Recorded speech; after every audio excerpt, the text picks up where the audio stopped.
Tricia looked at the note for what felt like the 10th time. The handwriting was legible, but the content was crushing. Tricia, I'm sorry, but I can't go on like this. I've fallen in love with another woman, and today she and I are leaving for another city. Don't look for us. Tell the kids I love them. Hector. The woman slowly sank back into her chair, fingering the note as though that small scrap of paper could offer any comfort. It just can't be, Tricia muttered quietly. She had noticed something strange about Hector lately, but didn't want to believe it. It's true that a wife is the last person who finds out about her husband's infidelity. He used to tell her that he worked hard, that he was tired. He'd stay out late and be gone all weekend. Even the children seemed to suspect something, especially their eldest, Zach, who was now 14. Tricia knew that at his age, he could understand that his parents didn't love each other and were together only because of necessity. Yet in front of the children, the woman maintained the play about a happy family. Daddy just works hard, she'd answer their questions, smiling to make it believable. He does it for us. She noticed Zach's skeptical frown, but he didn't question her further, likely to spare his younger siblings. Or perhaps he believed the adults would resolve it themselves. Tricia had long been tortured by suspicions, and she did her best to ignore them. She found long blonde hairs on her husband's car seat, even though her own hair was dark walnut-coloured and had been cut short. Just giving a ride to one of his co-workers, Tricia explained her suspicious finding. She also rationalised the smell of another woman's perfume on his clothes, the late-night messages, and the evasive looks from his friends. Why, she thought, clutching the note in her hands. Why did I justify him when everything was so obvious? But the reason was easy. She was used to trusting him, or perhaps, and she had never lied to Hector, even about minor matters, throughout their 15-year marriage. Or maybe she was just terrified of shattering their stable world that she had grown so accustomed to over the years. Don't trouble trouble until trouble troubles you, Tricia's grandmother used to say. Tricia did just that, pretending everything was as it used to be, until Hector took the first step. Mum, what are we having for dinner tonight? Zach asked, peering into the kitchen. He had a knack for sensing her mood, and immediately realised something was off. Tricia flinched, attempting to hide the note, but her son snatched it from her hands after reading it for a few seconds. He sighed maturely, not surprised, as though he had long been prepared for such a situation. I see. Have you called him yet? Why? What do you mean, why? The eldest son responded, sitting next to her. Among all the children, he resembled Tricia the most, with dark hazel hair, expressive green eyes, and a straight, neat nose. But unlike the gentle Tricia, Zach was serious and wise beyond his years, as if he was preparing to take on the role of family head. You'll have to discuss divorce, alimony, and who's going to pay for the flat. We still have a mortgage for 5 more years. You're probably right. I should talk to him about it. It's just that I don't believe it's real yet. Her son sighed, covering her hand with his. I understand, Mum. This is very difficult for you right now. But we both knew this was going to happen at some point. How long has he been cheating on you? 3 years? 5 years? Tricia recoiled. I don't know, and let's not discuss that. You'd better call your younger sister and brother to dinner. Zach stood up. Okay, you're not going to tell them yet, right? No, I'll contact your father first. Tricia crumpled the note and tossed it in the trash. However, despite her attempts, Hector didn't answer any calls or texts. At his work, Tricia was told that he had resigned a few days ago. Tricia also called some of his friends, and they didn't know anything either. The woman gazed thoughtfully out the window. The children were asleep, giving her time to deliberate on her next steps. After Alicia, their youngest daughter, was born 7 years ago, it became apparent that Tricia would not be able to go to work for a long time. "What's the point?" her husband had asked. "Even if you work double shifts at the hospital, your salary won't cover expenses for babysitting, cleaning, cooking. Someone has to take care of the children and the house while you are at work." Tricia sighed, acknowledging that nurses were not so well paid. "Why don't you focus on the house and the children? I'm sure we'll manage financially." So she heeded her husband's advice and resigned from the hospital where she had worked for many years. There was a shortage of nurses, and her responsible, careful nature was greatly valued, making her departure a significant loss. She hadn't wanted to quit. She enjoyed her work, but juggling it with caring for her husband and children was challenging. After leaving her job, Tricia initially felt lost. Now, her mornings were spent taking Alicia and Brandon to kindergarten and Zach to school. She would then go to the grocery shop, wash dishes, tidy up toys, do laundry, sweep and mop the floors. By the time lunch was ready, it was time to fetch the younger ones from kindergarten. Picking up Zach from school used to be part of her routine, but once Brandon started attending kindergarten, Zach protested. "I'm an adult now," he told his mother. "I can walk to school by myself." "You're only 9, Tricia objected. Zach just furrowed his eyebrows stubbornly. "The school is near the house. You already have 2 children to pick up from kindergarten, and then there's me.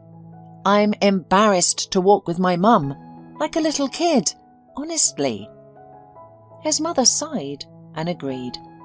Once Zach decided he was unyielding. Over time, Tricia assimilated into this home life routine and could hardly remember her working days. Their income from Hector was sufficient, and he was content to return to a clean house, a hot dinner, and well cared-for children after work. And his wife no longer smelled of iodine and other medicine.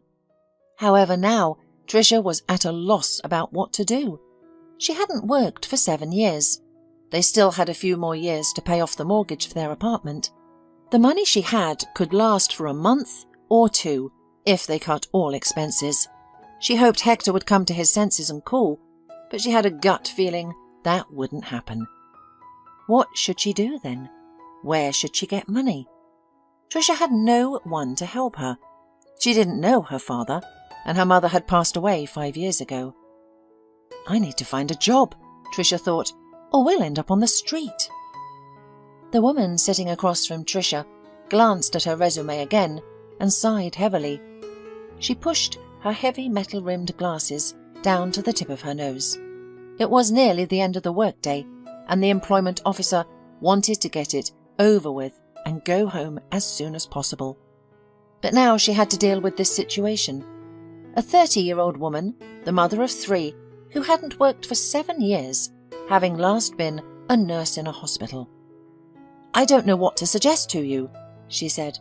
"I assume a daily duty or even full-time work wouldn't suit you." Tricia sighed and gestured dismissively. The woman snorted in displeasure. "Then I have nothing to offer you." "Nothing at all?" Tricia asked for clarification. "Yes," she said briefly, but seeing the look of desperation on Tricia's face, the woman tried to reassure. "I still have your phone number. If anything comes up, I'll call you." "Thank you," Tricia said, smiling before she walked out and carefully closed the door behind her. Once outside, she got into her old black Toyota, a car she had purchased before her marriage. Leaning back in the driver's seat, Tricia exhaled slowly. "It's okay," she muttered to herself. "I'll overcome everything." She mentally counted her remaining money. It was enough to last another month. She had already minimized her expenses, but didn't want to compromise on her children's needs. However, if she couldn't secure a job, she'd have to cut back on her activities. She considered selling her belongings. Her clothes and shoes weren't particularly valuable, but she could pawn her jewelry, laptop, and perhaps the TV in her bedroom. But what's next? Would she have to take the full-time job? What about the kids? Leave them alone from morning till night? Of course, Zach is 14, Brandon is 10 and Alicia is 7. They are not babies, and Zach has been saying that he can cope with the younger ones. Feed them, take them out of school, make them do their homework. Only, do I have the right to put the responsibilities of adulthood on his shoulders so early? But 2 weeks later, Tricia had a sudden phone call. "Hello?" she said carefully into the receiver, a sense of dread creeping over her as she anticipated an offer for some credit or a tale of a suspicious transaction on her card. Unexpectedly, the pleasant female voice on the other end surprised her. "Hello, my name is Mary Austin. Your number was given to me by the employment service. Are you still looking for a job?" "Yes," Tricia replied hastily, embarrassed by her own impulsiveness. "Good." The woman seemed genuinely pleased. "It says here you have many years of experience as a nurse, and you have worked with critically ill patients?" "That's correct," Tricia confirmed. "I'd like to ask, would you consider a position as a caregiver?" Tricia hesitated for a moment. She had never worked as a caregiver, but she reasoned it couldn't be much harder than nursing. If she could manage an entire ward, she could certainly handle one seriously ill person. "I would need to know all the conditions first," she answered cautiously. "Of course, I'll tell you everything," Mary Austin promised. "Would it be convenient for you to come to my office tomorrow morning at 10 o'clock? "Yes, of course." "Great. I'll text you the address. See you tomorrow. I'll be waiting for you." "Goodbye," Tricia replied, ending the call. Her heart pounded inexplicably. It was too early to celebrate, but the spark of hope had been reignited. After dropping the kids off at school, she drove to the appointment. Along the way, she replayed potential answers to any questions she might be asked and noted down her own queries on her phone. The office was in the city centre, inside a huge modern business centre. As Tricia stepped into the immaculate, almost silent elevator, she surmised that Mary Austin must work for some very affluent people. "Good afternoon, who are you?" A young, pretty girl, likely a secretary, greeted her in the reception area. "I have an appointment here for an interview at 10 in the morning," Tricia informed her, "for the position of caregiver." "Oh," the girl replied, surprised yet sympathetic. But she quickly regained her composure and smiled politely. "Please sit down. I'll check everything." Tricia sat down and the secretary called on the phone and asked something quietly and quickly into the receiver. The answer was apparently positive. She then stood up, smiled at Tricia again and said, "Miss Austin is expecting you. Please come in." Tricia was escorted like royalty. She was slightly unsettled, doubting a mere nurse could receive such treatment. She even wondered if there had been a mix-up. "Hello," Tricia said briefly as she entered the office. Mary Austin was an attractive woman around Tricia's age. She had black hair tied neatly in a low ponytail, an expensive pair of glasses, and was clad in a business suit. "Good afternoon. Please have a seat." She gestured to a soft chair opposite hers. "Our records show you have extensive experience as a nurse, including care for critically ill patients. You're also interested in a caregiver position?" the woman asked. "That's correct." "Good. I represent the interests of a client who needs such a caregiver. He has been paralyzed below the waist for several years and suffers from several cardiovascular, respiratory and digestive diseases," Mary explained. Tricia nodded, showing she was attentively listening. "Physically, your work won't be strenuous. The entire house is adapted for my client's needs. It has a motorized wheelchair, elevators, handrails, etc. Medical tasks will be simple. Injections, pills, drips, and so on. Nothing you wouldn't know how to do as a nurse." "I see," Tricia said. Mary paused, as if choosing her words carefully for her next question. Then she asked, "I guess you have children?" Tricia swallowed. From that moment, the woman at the employment centre began to look at her in such a way that it became clear that she would never get a job. But there was no point in lying. "I have 3, Tricia replied. Mary nodded thoughtfully. "They're all in school? And they'll be on vacation soon, right?" "Yes, in a couple of weeks." "Are you considering a residential option? My client's house is out of town. It would be inconvenient for you to commute daily." Tricia shook her head. "I don't have anyone to leave my children with," she said sadly, expecting to be dismissed. But Mary said, "You don't have to leave them. You and your children will live together on the estate, in the outbuilding. It's a separate, cosy building. I assure you, you'll like it." Tricia looked at her incredulously. "Are you saying that we can live in the tenant's house for free?" Mary nodded and smiled. "Additionally, you won't have to cook. The meals are free, as is the lodging. You'll eat with the rest of the staff." "That sounds tempting," Tricia said cautiously, suspecting a catch. "Exactly," Mary confirmed cheerfully.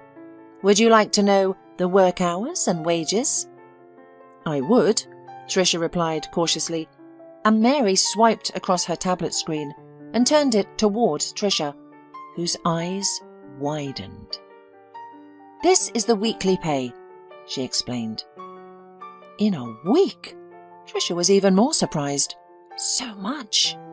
"Yes," Mary sighed a little too humanly, distracting from her flawless business image. "I understand you're expecting a catch, and there is one."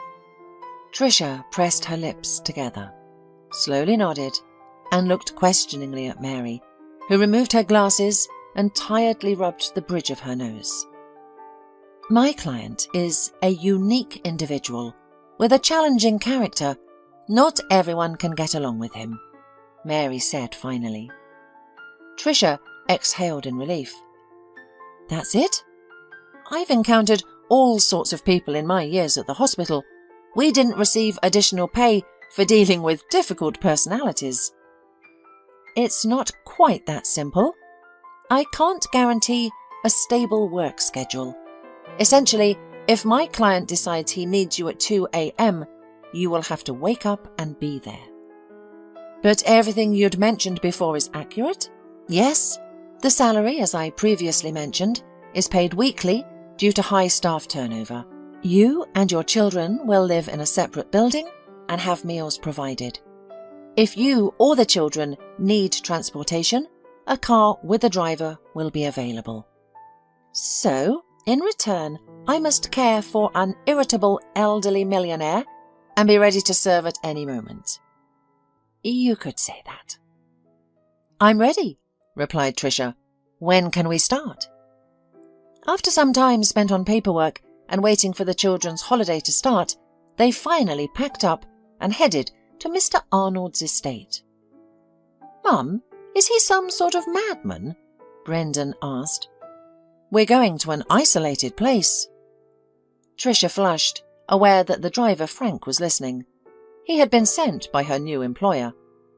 "Brandon," Tricia scolded, "we're not just going anywhere. It's a closed settlement. Mr. Arnold is an ordinary person. Please mind your words when you meet him. This job is crucial to me." "Mr. Arnold will likely only meet you," Frank interjected. "He isn't fond of new people. Also, he instructed me to take you directly to the outbuilding." "I see," responded Tricia. Shortly afterward, they arrived at the settlement. "Wow," Brandon explained. "If there are people living here, they must be very wealthy." "Brandon," Zach chuckled, while Alicia almost hit her forehead against the glass, straining to see everything. Once they drove through the entire settlement, they reached a large area enclosed by an elegant yet tall wrought iron fence. The driver pressed a button on a small black remote and the gate swung open. "We are now entering the estate grounds," Frank commented. They drove for a while along a road lined with neatly trimmed trees. A massive modern house made of glass and metal loomed ahead. However, the car veered left and didn't head towards the mansion. A few minutes later, they pulled up to a small, tiny wooden house. Upon entering inside, Tricia noticed that despite its compact exterior, the house was surprisingly spacious inside. The small entryway led directly into a living room that also served as a kitchen and dining room. A large ensuite bathroom was available, and, most importantly, there were 4 bedrooms. "Wow!" Brandon squealed. "Am I getting my own bedroom?" Tricia smiled. "It appears so." In their apartment, the brothers shared a room, while only Alicia had her own. Zach gazed at his mother and smiled. "He's all grown up now," thought Tricia suddenly.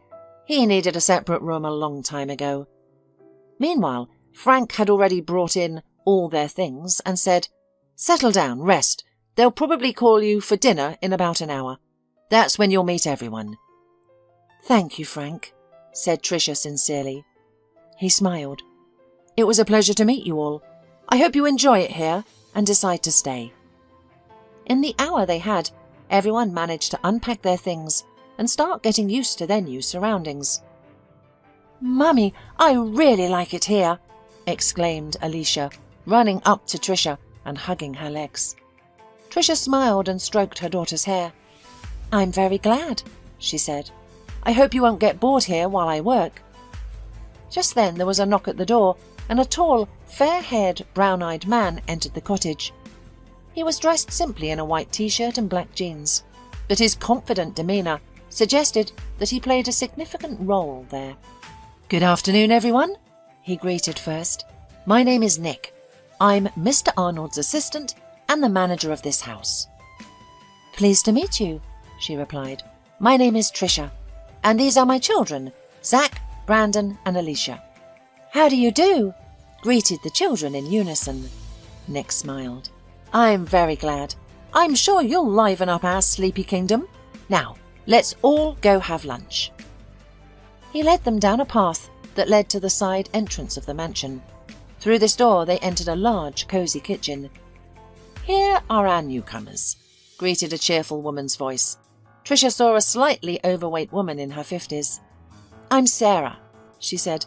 "I'm in charge of food in this house. Please join us at the table." Tricia introduced herself and the children, and they took their seats at the table. There were about 10 other people there, all employees of the manor.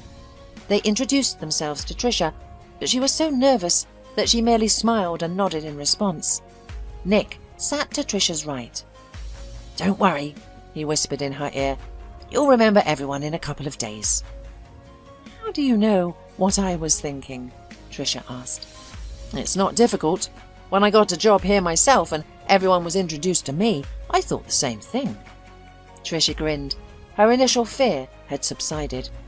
Everyone seemed very nice and friendly, and the kids were well behaved. After lunch, Nick took Tricia to meet the boss, while Frank volunteered to give the children a tour of the estate. When Nick and Tricia stopped in front of the office door, her employer's assistant looked her gently in the eyes and said, "Tricia, remember any comments that Mr. Arnold makes are not personal. He is just an elderly man with a difficult past and a bad temper. That's why we're offering you a good salary and luxury conditions." "Thank you for saying that, Nick, but don't worry, I'm tougher than I look." "I'm sure you are." Nick smiled, and then he knocked and opened the door.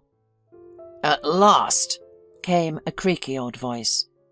"I thought I was going to die in here before any of you decided to come in. I wonder why I pay you all such a high salary." In a chair by the window sat an old, hunched man. Tricia immediately thought he was the type of character depicted in books as an evil old relative to a poor orphan. It was clear that Mr. Arnold was once a tall and robust man, but age had made him frail, drawing him closer to the ground. His shoulders remained broad, even a little proudly so. With his short grey hair, stubble, long straight nose, tightly closed lips, and eyes that were angry and prickly, he looked at Tricia coldly. His eyes, once probably blue or green, were now so faded it was hard to tell.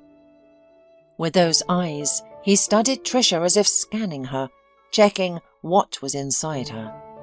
"Who is it?" he asked Nick, ignoring Trisha as if she weren't capable of answering. "This is Trisha," Nick replied. "She'll be your new nurse." "Hello, nice to meet you, Mr. Arnold," Trisha said, unwilling to stand around waiting to be addressed. The old man frowned unhappily, as if he had tasted something sour. "Yes," he said. "They get worse every time. Fine. Nick, we'll see how we can work with her later." The assistant gave Trisha one last smile and left.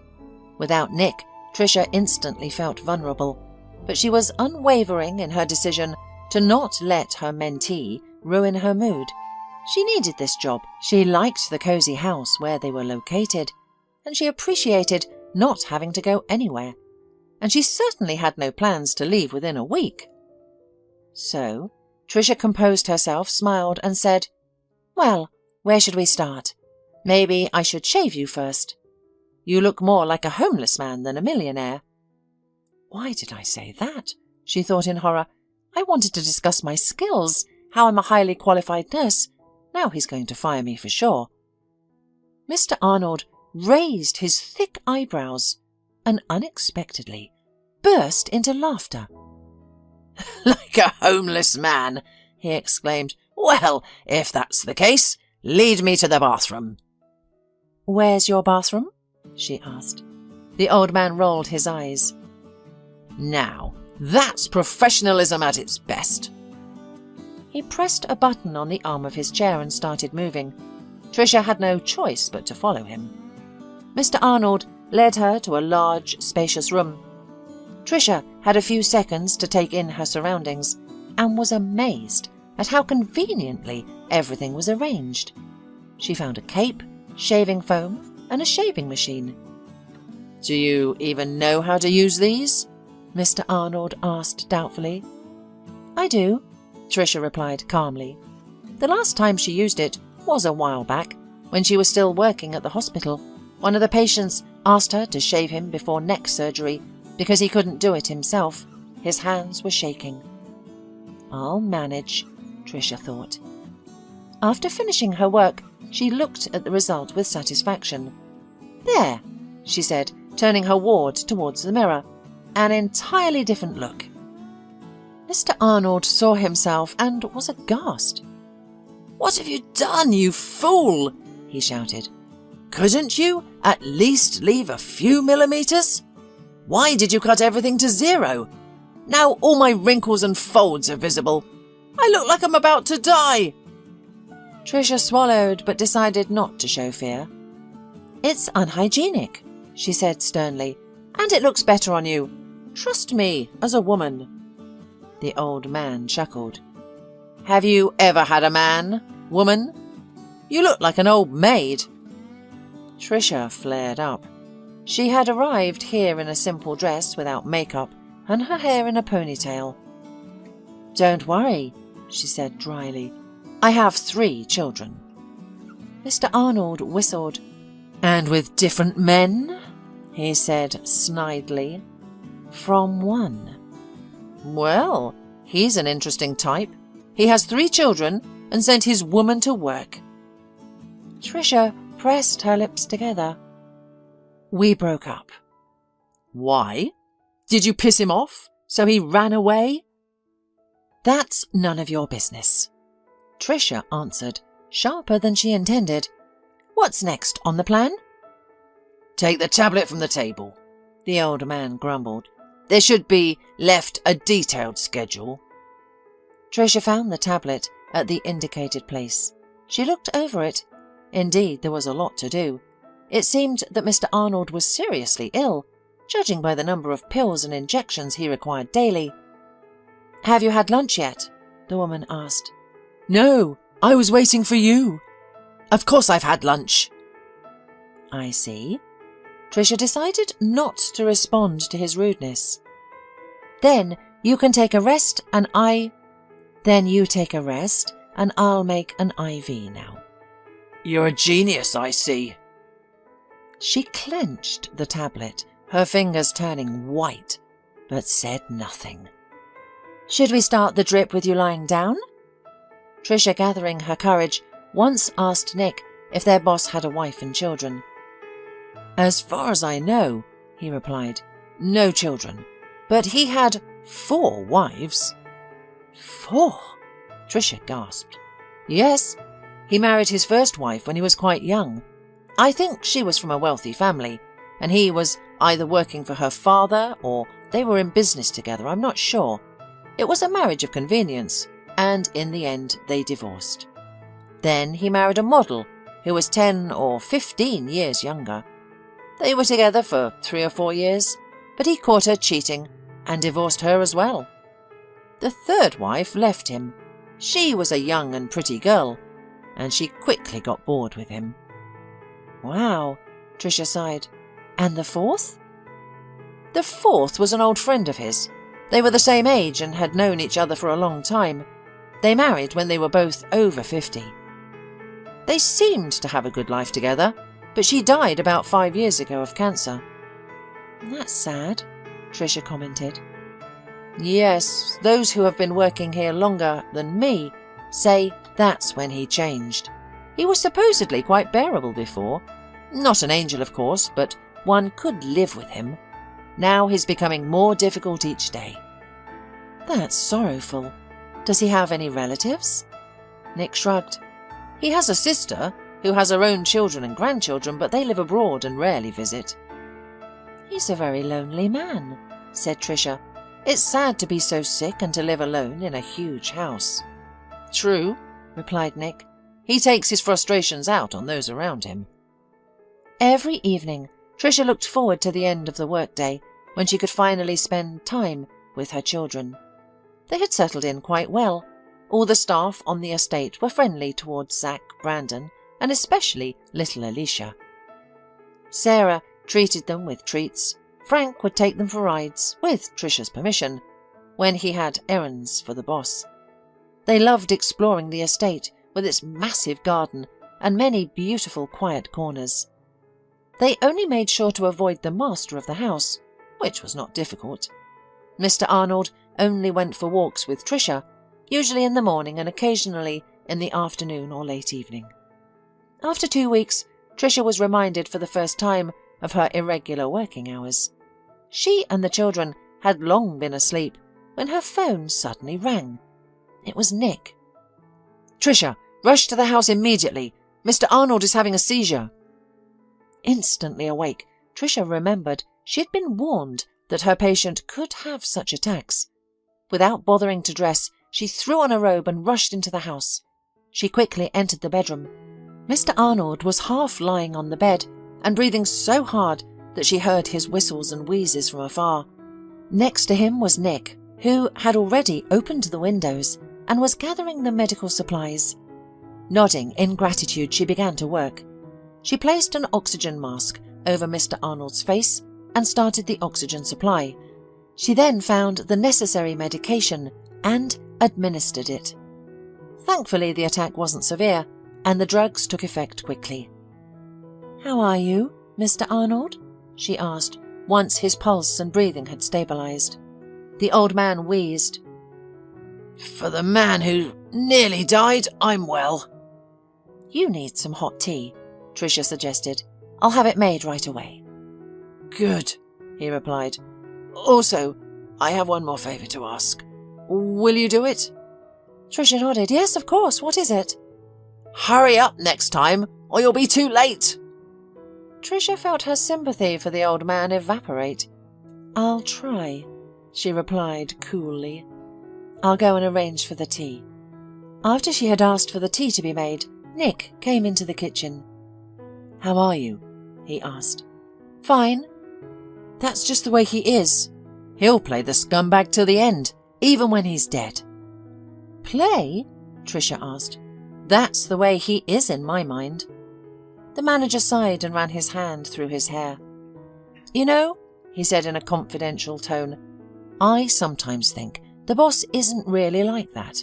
He just decided at some point that this was the only way to communicate with the world, and he's now afraid to act human." Tricia shrugged her shoulders. A noble version, Nick, but I'm sorry. I believe he's being sincere. Nick smiled. Would you like some coffee? He suggested. No, I'd rather go to bed. Good night. Good night, Tricia. The next day, when Tricia and the children came for breakfast, Nick made an unexpected announcement. Tricia, you have the day off today. Why is that? She wondered. The manager shrugged. The chief said so. His sister's visiting him with the kids. I guess they'll look after him. Tricia frowned. And the injections? The drip? Nick waved his hand. Don't worry, we call a nurse from a private clinic. And why doesn't she come every day? Why do you need me? The boss doesn't like new people, Sarah suddenly chimed in with a smile, who was serving cheesecakes to the children. That's why he insists on having someone permanent, someone who knows all of his habits. I see, Tricia replied. She added mentally, so he drives people crazy and makes them quit. A permanent slave is more pleasant to abuse than nurses from a private clinic who will be different every time. She didn't say it in front of the children because she wanted them to believe she had a good job. We've almost all been given the day off, Frank chimed in.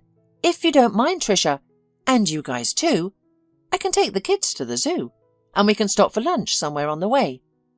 Hooray! Alicia cried joyfully. Of all three, she was the closest to the young, cheerful driver, who always paid attention to the children. No, my dears, Tricia said firmly. Frank has the day off and I can't impose on him. But the driver dismissed her concerns. Don't worry, Tricia, he said. I'm going to the zoo with my nephew, who's 10. I can take your kids too. It's not a problem for me. Tricia looked at the children with doubt. We'll behave, Brandon pleaded with his mother. Zach shrugged his shoulders, saying, I'll go if I have to. All right, she sighed. Then I'll go get the money. You don't have to, Frank replied. The boss always leaves us money for small expenses. Don't even worry about it, Sarah assured her. After breakfast, Frank and the children went to the garage to start the car. Only Nick and Tricia remained in the kitchen. Do you have plans for the weekend? Nick asked Tricia. I'm not sure. I guess I should go to the city and check on the apartment. Nick perked up. Do you want to go together? I've got a couple of the boss's errands to run. It won't take long and then we can check your apartment. We could have lunch on the way back, if you don't mind. Yes, we can, Tricia replied. With Nick, she felt at ease and comfortable. He knew how to keep a conversation going without being intrusive. He spoke interestingly about his current affairs without revealing too much. Tricia realized how much she had been missing simple human interaction. After she resigned from her job, her life revolved around her husband and children. She had friends from college and work, but they had their own lives, husbands, children, work, and couldn't meet too often. After Hector's leaving, she retreated into her troubles. Worrying about job prospects, mortgage payments, and her children's feelings consumed her. She had no time for herself. How long have you been working for Mr. Arnold? She asked Nick. Nick thought for a few seconds, then replied, 5 years. That's a long time, she exclaimed. Well, except for you, I'm probably the newest in the house. Amazing. How do you all manage to stay? Has he always been like this? Nick laughed. When I started, he was perhaps a little gentler, but he wasn't particularly kind. I can't deny that I've had my difficulties with him. I can imagine, Tricia sighed. For the first 6 months, I wanted to quit about 7 times a day. Eventually, it became less frequent. Now, I don't think about it at all, Nick confessed. Tricia frowned. Why? Is it the salary? It plays a part, yes, but it's not the only reason. What else, then? Tricia was curious. Nick seemed so smart and confident. Unlike her, he could probably find many great jobs elsewhere. Experience, Nick replied. I not only manage the house, but also help Mr. Arnold to conduct business remotely. Although he looks so weak and decrepit, his brain is still sharp, and I'm doubtful I could find another job that would let me learn how to manage such large capital." "I see," said Tricia, "but your life seems to revolve around Mr. Arnold. Don't you find that a pity? I assume your wife and children hardly see you at home." Nick laughed. "Of course I don't look very young," he said, "but I'm only 33. Tricia was embarrassed. "I don't know what you mean," she admitted. "And you look wonderful." "Thank you. I'm flattered. It's not every day I get compliments from such beautiful women. I meant I don't have a wife and children yet." "Fiancé?" "No." "Girlfriend?" "No. Does that look suspicious?" Tricia laughed. "A little," she admitted. "I'm just a workaholic. I want to start a family when I'm sure I can provide for them. By the way, we're here. Can you wait? It's just 15 minutes, then we'll drive to your apartment." "Sure," Tricia replied. Nick grabbed some folder with documents and left. Tricia was left alone in the car. She thought that perhaps, like Nick, she might find herself tied to this house and the mean old man for years to come. It's summer now, but what about in the fall, when the kids go to school? She suddenly realized that Mary Austin, who had hired her, hadn't discussed this issue with her. Likely because she hadn't expected Tricia to stay for so long. But Tricia is holding on, and she's not going to quit. "No, you, Mr. Arnold, won't get it." She bit her lip painfully, remembering last night. She had been truly afraid for him then, and for the first time had felt sorry for him. But he, as soon as he could breathe, immediately insulted her. Nick came back and interrupted her sad thoughts. He looked pleased. "Let's go to your place?" "Let's go."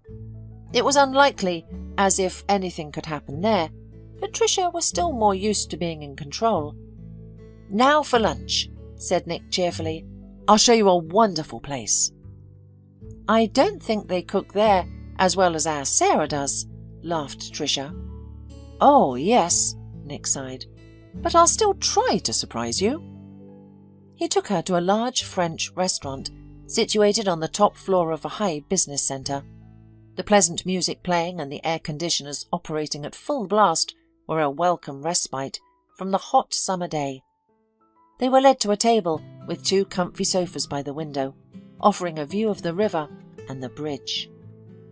"Would you mind if I chose for you?" Nick asked. "Go ahead," Tricia cheerfully responded. "I am not familiar with everything here anyway." "Fine," Nick replied. When the waiter came up, Nick pointed his finger at several items on the menu without showing Tricia. So she didn't know what to expect and was very surprised when the first thing they bought her was a glass of red wine. "It's only lunchtime, isn't it?" she reminded her companion. "So?" Tricia sighed, unable to find any other argument. "And you won't have any?" "I'm driving." "Right." The wine was a balanced mix of moderate sweetness and tartness. Tricia savoured the taste, realising that she couldn't recall the last time she had simply sat and spent time leisurely with a glass of wine. "Thank you," she said. "This is the most wonderful day of last year." Nick smiled. "Wait to thank me," he said. "The meal hasn't arrived yet." "Tell me about yourself," Tricia requested suddenly. "You're quite the mystery to me." The man's eyebrows rose in amusement. "Now that's a confession. Why am I a mystery?" "It's just that I know nothing about you," she admitted.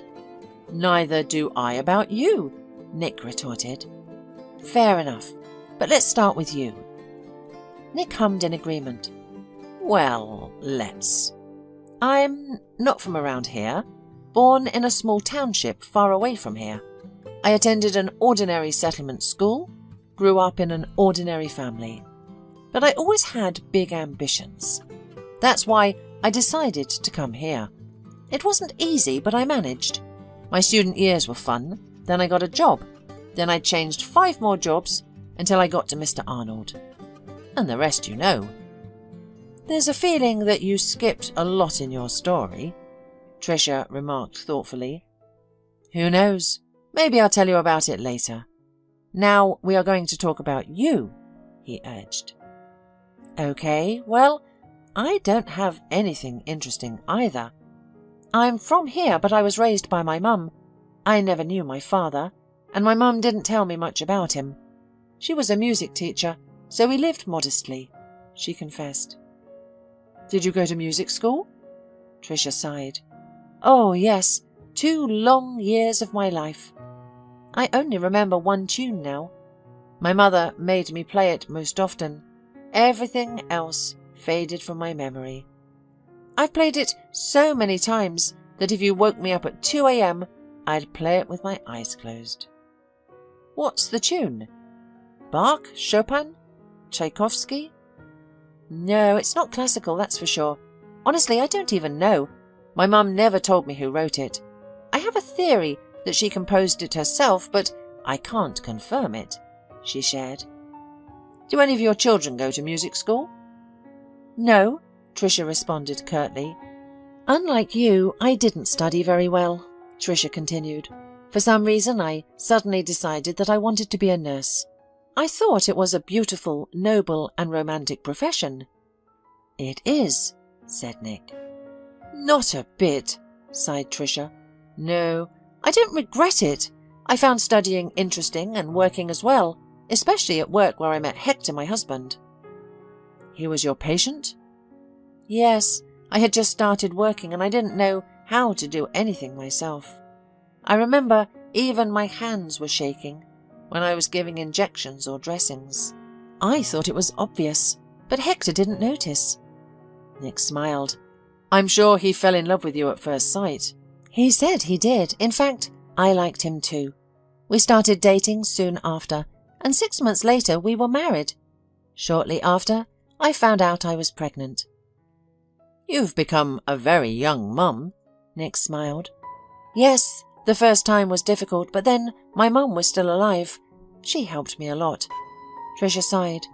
Then Zach grew up, went to kindergarten, and I went back to work. However, when he turned 4, I got pregnant with Brandon, and 3 years later, Alicia was born. After Alicia was born, we decided I'd stay at home, so I didn't work for 7 years. Wow, said Nick. I must say you're doing a great job, especially after such a break. Tricia smiled. Thank you, that's nice to hear. Can I ask you a personal question? Nick asked. Tricia took another sip of wine. Why did I split up with my husband? Yes. He left me, Tricia confessed, possibly influenced by the wine. He just left a note saying he was in love with another woman. He didn't even talk to you? Tricia shook her head. What about the children? He didn't even say goodbye to them either. How awful! And child support? Tricia smiled sadly. It's all right. I'm fine now. That's why you're hanging on to this job. Exactly. They fell silent for a few minutes, contemplating the conversation they just had. Then Tricia asked, What about your love life? You're only 2 years younger than me. I can't believe you haven't had a serious relationship. Nick smiled sadly. I have, and quite a long one. When I was still at college, I dated an ambitious girl. We both had ambition, but our goals were different. My ambition was career-focused, while hers was to find a successful man.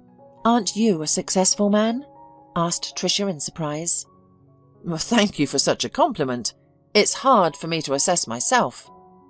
Then I say you are a successful man, interrupted Tricia. Much obliged, replied Nick with a smile. Well, regardless, my girlfriend at the time did not see me as a successful man. She broke up with me, saying she deserved better. A very foolish woman, Tricia commented. After that remark, I need to get you more wine, said Nick, signalling the waiter. So she left me and I decided to become a successful man so she would come back to me. And how's that going? Great! Along the way I realized that I don't want to be with a woman who doesn't value me for who I am, but for my social status. Tricia nodded. And I don't want to be with a man who left, leaving only a note on the table, she said. Nick smiled sadly. I fully support such a wise decision. In the morning, Tricia awoke with difficulty. Her head was throbbing, her mouth was dry, and the sunlight streaming through the curtains seemed unbearably bright. I've overslept. I probably didn't even set my alarm clock last night. But the clock indicated that it was still early.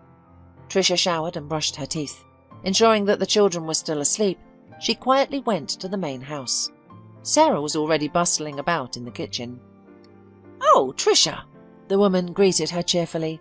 "Good morning. You're up early today?" "Yes," Tricia replied hoarsely. "I seem to have had a wild day off yesterday." Sarah smiled understandingly. "You'll be fine. In an hour you'll be as cheerful as a 15-year-old schoolgirl." Soon she placed a large cup of fragrant tea, redolent with berries and herbs, before Tricia. "The best cure for a hangover," Sarah declared confidently. "And eat this." She placed a plate with a large sandwich with meat, lettuce, tomatoes and eggs in front of Tricia. "This is the most delicious thing I've ever eaten in my life," Tricia said blissfully as she ate her breakfast. "You're magic." "Thank you," Sarah replied, embarrassed. By the start of the workday, Tricia had recovered significantly, and Mr. Arnold was unusually amicable today.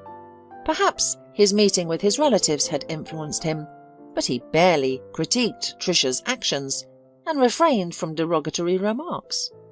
"You're surprisingly quiet today," Tricia commented during their traditional afternoon walk after lunch. "It's not evening yet," Mr. Arnold responded, but without malice. "Those are your children, right?" He pointed to Brandon and Alicia, who were chasing each other around the fountain. Zach was sitting on a bench reading a book with one eye and keeping an eye on the younger ones with the other. "Yes, mine," answered Tricia, fearing a reprimand. But Mr. Arnold simply nodded. "They're good kids, and they seem friendly." "Thank you," Tricia replied cautiously. "Are you raising them alone?" The boss continued his unexpected interest. "I'm alone now," she replied. "That's why you put up with me," he said, not as a question but as a statement. Tricia didn't respond. "I too wanted to have many children when I was young," Mr. Arnold suddenly disclosed, "but it didn't work out." "You've been married 4 times, haven't you?" Tricia asked in surprise, then regretted her words. She wasn't supposed to know such information, but surprisingly the chief didn't comment on it. Mr. Arnold seemed to gaze into the distance, as if mentally reviewing his entire life. "My first wife didn't want children, and at the time neither did I. We were young and spoiled, both from rich families. We wanted to have fun and enjoy life. Or rather, my wife did. I was more interested in building a business." "So why did you get married?" Tricia asked. "The parents insisted. It was beneficial for the common cause. I wasn't against it, she was a pretty girl, and I thought we'd be fine. But after a few years it became clear that we were entirely different people. I got divorced and went to work." He paused. "Could I have some water, please?" Mr. Arnold suddenly asked. Tricia quickly handed over the bottle. Mr. Arnold took a sip and continued. "I have almost nothing to say about my second and third wives. I married them for status. They were young and beautiful. I thought it would be great, but each time I quickly realized it wasn't what I wanted. All they wanted from me was money." He paused again. Tricia offered more water, but the man shook his head. "There was a time when I could have experienced true love." "Your 4th wife?" "No, that was before her. I didn't marry that girl. I've regretted it many times since, but I don't want to talk about it. It's too personal." "So everything else isn't too personal?" Tricia thought, puzzled as to why he chose to share all this with her. "My 4th wife has become more of a friend," said Mr. Arnold. "I already knew about her diagnosis when I proposed marriage." "Diagnosis?" Tricia asked. "Yes, she had cancer. We had known each other for years. Our parents had been friends since childhood. Over the years we kept in touch intermittently. Then we met, talked, and decided to spend a few years together. Were you with her until the end? Tricia asked. Mr. Arnold nodded. She was a wonderful woman and a true friend. After she died, I didn't want anyone else. I sympathise with you, Tricia said sincerely. After her words, Mr. Arnold seemed to snap back to reality. We're talking too much, he said. Let's go home. It's time for my evening pills. Following this peculiar conversation, Tricia again felt pity for her boss. Their communication didn't improve significantly, yet she found his harsh words easier to bear. As summer was ending, Tricia began to consider the approaching school year. How do you like it here? She asked her children. I like it very much, Alicia answered first. Anya cooks deliciously. Frank takes us everywhere. There's a big garden and we can play all day long. You'll be going back to school soon, Tricia reminded her. Her daughter made a funny face. I don't want to go to school, she said. Tricia sighed and looked at her middle child. I like living here too, Brandon said, but I understand that we have to return to school in the city. Brandon sighed. Then Tricia looked at her eldest son. I think we need to talk, Zach said and led his mum to the yard. Summer is ending. We'll all have to go back to school soon and consider our accommodation situation. Tricia smiled, saying, You're as rational and serious as ever. Their son nodded, confessing, Daddy called me the other day. Tricia's eyes widened in surprise. Why didn't he call me? I guess he's afraid, but the official reason is that he's very busy. I see, Tricia sighed. What did he want? As far as I can understand, he wants to meet with you, perhaps to discuss the divorce, or maybe he wants to reconcile. Tricia laughed, exclaiming, Reconciliation? Well, maybe. Tricia hesitated before asking her son, Do you want that to happen? Zach shook his head, saying, I don't mind if Brandon and Brenda see him, if they'd like to. I'll see him too if necessary, but the rest is for you to decide. He is your father, she reminded, but I don't think I love him any more, and I can't forgive what he did. You don't have to forgive him. Regarding our school, why don't you talk to Nick? He might come up with something. I'll try. You're the smartest, as always. Tricia hugged her son. Everything will be all right, Mum, he assured. Tell your father I'm ready to talk to him. Let him call me. I'll tell him, promised Zach. A few days later, after Tricia and Mr. Arnold had completed their morning routines, Nick came into the room. Ready, Mr. Arnold? asked the assistant. Absolutely, let's go. You're coming with us too, replied the boss, addressing Tricia. Me? She looked surprised. Sure, Mr. Arnold replied calmly. I have a lot of paperwork to sign and several face-to-face meetings to attend. I may need you at any time. What if I have a seizure? I don't want to suffocate in front of my business partners. As they drove to the business centre, Nick said, We're not sure how long it will take, so you can wait for us in the restaurant. It's in the same building on the top floor. Just ask them to bill everything to Mr. Arnold. Okay, Tricia replied. If I need anything, Nick will call, Mr. Arnold added. At the restaurant, Tricia ordered tea and tiramisu. She suddenly thought that this would be the perfect opportunity to meet her husband. He seemed to be in town, and they had pressing matters to discuss. She called him and he agreed to come over. What a nice place you picked, he said as he sat down at the table. Hector had not changed much, except for losing some weight. You look wonderful, he complimented. Thank you, Tricia replied. You too. He shrugged shyly. I'm glad you called. Tricia sighed. We should have talked a long time ago, at least to decide when to file for divorce. That's precisely what I wanted to discuss, Hector said, and moving closer, He gently placed his hand on hers. "Perhaps we were hasty," he suggested. "Maybe we don't need a divorce." "We were hasty?" Tricia asked incredulously. "It was you who left me. Left a note and didn't even say goodbye to the children. You didn't answer calls or messages and just disappeared from our lives as if we meant nothing to you after 15 years of marriage." Hector squirmed uncomfortably in his seat. "Forgive me," he said. "I don't know what came over me. It was like some kind of lapse of mind." Tricia sighed and pulled her hand free. "I won't ask you how long you've been unfaithful or why you decided to leave. But why couldn't you talk to me properly? Why did you abandon the children?" Her husband lowered his eyes in shame. "I don't know, Tricia," he confessed. "I think it's a midlife crisis. At some point everything just became too much. The work, the household chores, the 3 kids. You were always with them and I felt sidelined. I was tired of this damn life full of duties."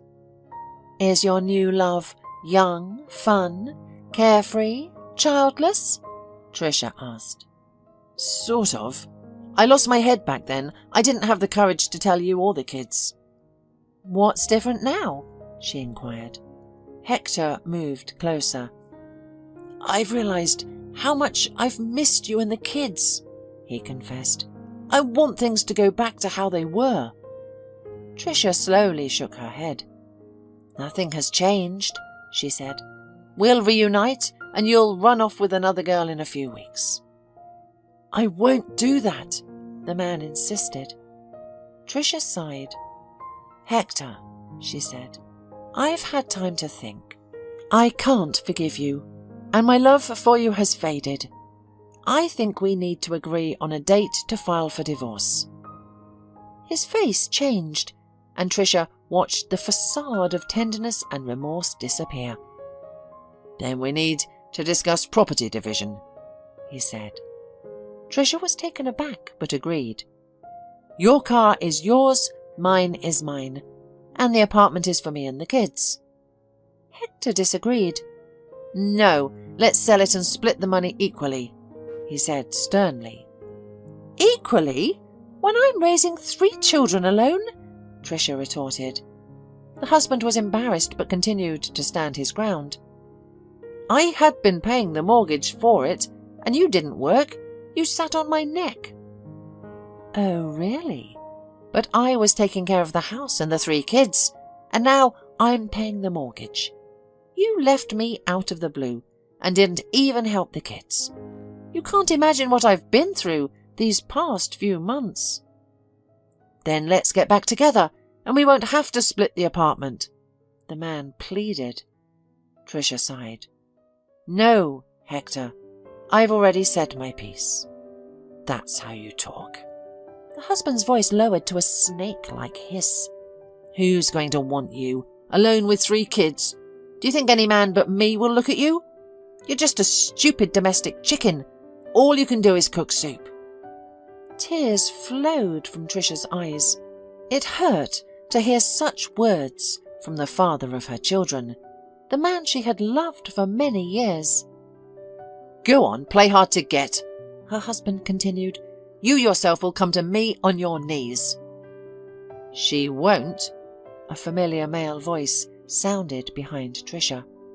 Before she could see what happened next, Hector suddenly flew across almost the whole restaurant and collapsed on the floor, and Nick rubbed his hand that had just collided with Hector's jaw. "It was tough, but perhaps instructive," Mr. Arnold commented. Tricia looked around and saw her boss. He looked as pleased as a cat for some reason. "And you are here?" she said in amazement. "Did you hear everything?"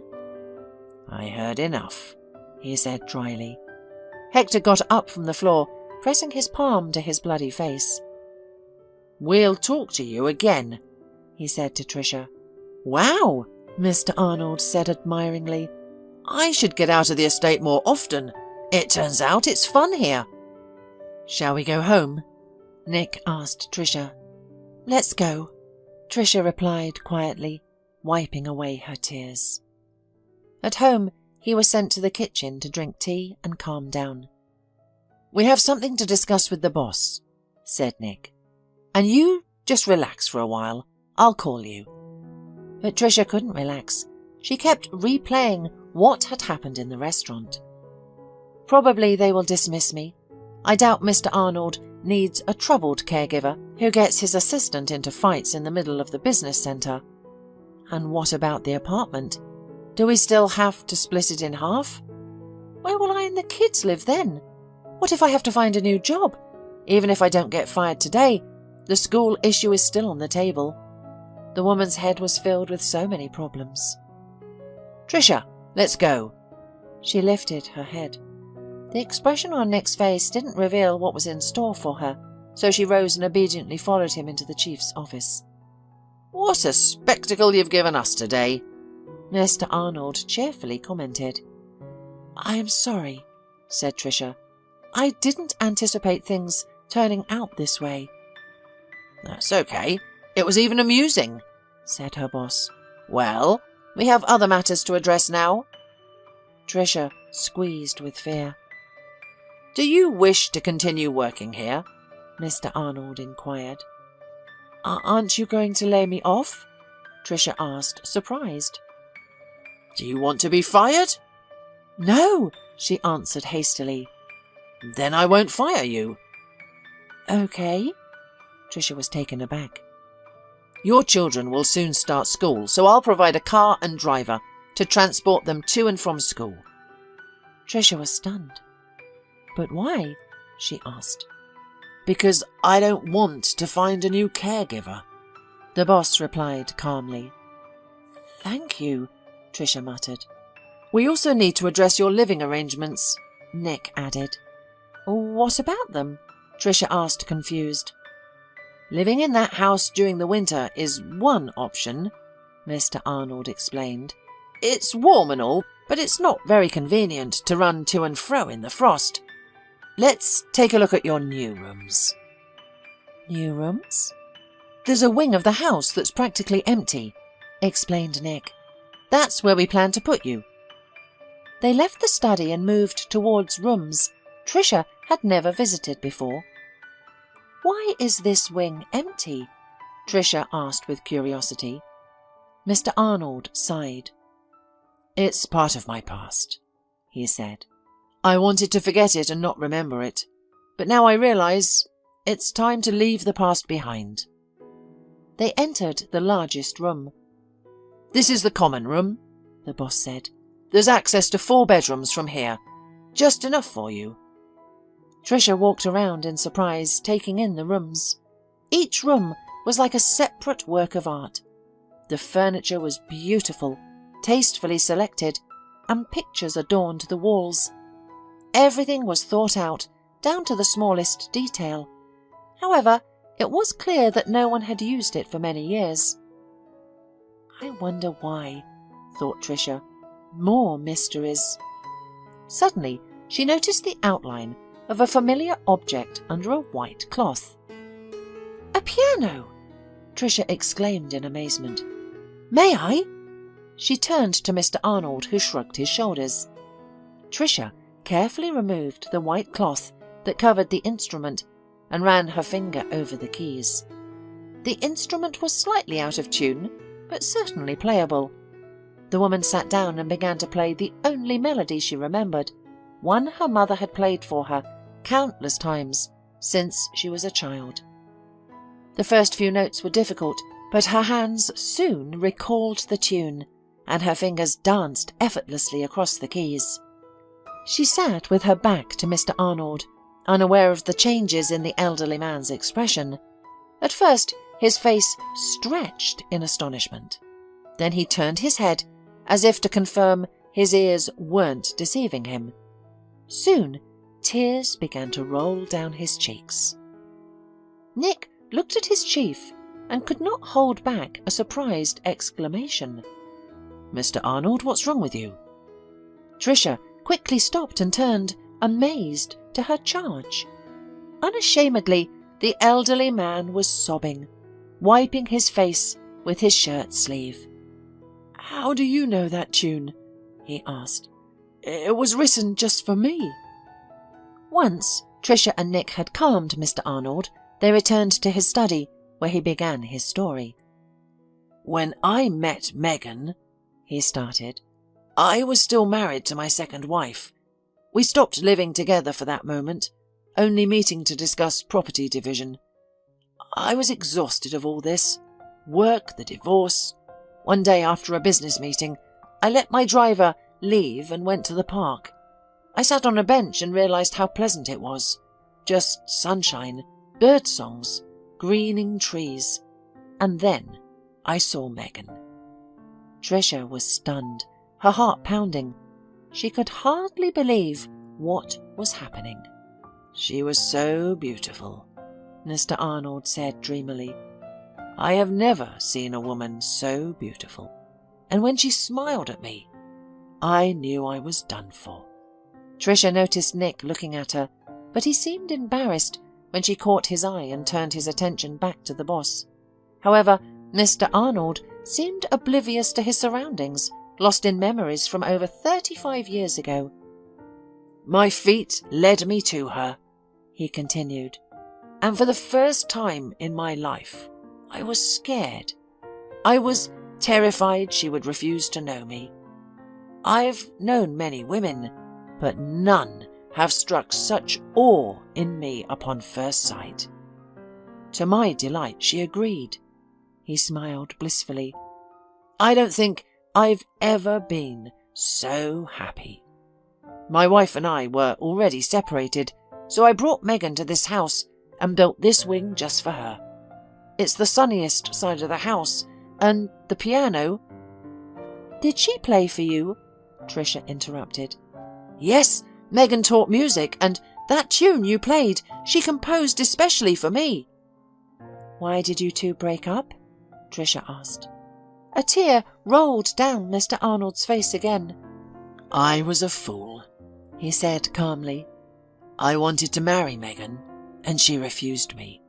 She said that she and I were from different worlds, that she didn't want to become just a rich businessman's wife and stay at home. I tried to persuade her, told her she could do whatever she wanted and be herself. But she refused and ended our relationship." "Then why do you say it was your fault?" Tricia asked. Mr. Arnold sighed. "Because I didn't insist on my own way. Because I gave in easily. Because I didn't find out then that she was pregnant." Tricia looked up at him. Mr. Arnold was staring right back at her. "Yes," he said calmly. "I'm sure you're my daughter."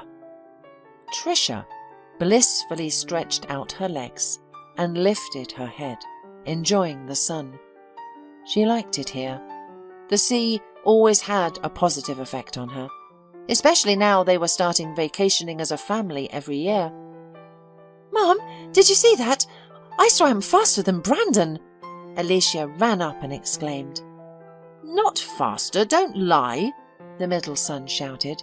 He was clearly tired and out of breath, but didn't want to admit defeat to his younger sister, who had been going to swim lessons for 3 years and showing great results there. "I just let you win," Brandon stated. "Sure you did," Alicia retorted. She knew her capabilities and understood her brother was swimming with all his might. Brandon ran off resentfully towards the beach house. "Honey, did you have to tease him?" Tricia gently reprimanded her daughter. "Okay, go take a shower. We'll go to dinner soon." After her daughter had run off, Tricia stretched, reluctantly got up from the sunbed and walked toward the house. She saw Zach lying in the hammock as usual, talking on the phone. Again with his girl chattering, Tricia thought. He's all grown up now. "Dinner in half an hour," she informed him. He nodded in response, indicating that he heard his mother's words. The spacious house was cool. Mr. Arnold and Nick were, as usual, seated in the living room playing chess. "We'll be going home in 3 days. And you haven't even gotten a tan, Tricia sighed. She playfully ruffled her husband's hair and gave her father a kiss on the cheek. Don't worry, Tricia, her father reassured her. We'll make it. How's the sea? Nick inquired. Warm, Tricia responded. How's the game? It's a draw, the father sighed. Nick is not only adopting my business acumen, but also my chess-playing skills. Nick grinned. I learn from the best, Mr. Arnold, he answered. By the way, checkmate. Oh, you? Mr. Arnold swore.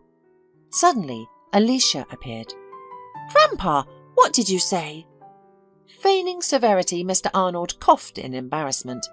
Young lady, that's a phrase you're legally not allowed to say for another 8 years. Alicia laughed. We have worse swear words at our school. And then she dashed off to the shower. We need to change schools, Mr. Arnold stated decisively. I won't have my only granddaughter learning such language. Then we may have to change grandfather too, Tricia said, laughing. Because Alicia hears such words most often from you. A fair point, her father conceded, sighing. I'll try to swear less often. Tricia smiled, looking back towards the sea. Through the transparent, panoramic wall of their cottage, she could see the large red sun approaching the horizon. I feel so good, she commented, as Nick came over and wrapped his arms around her from behind. I always feel good with you, her husband replied. Me too, Tricia agreed, and I'm perfectly happy.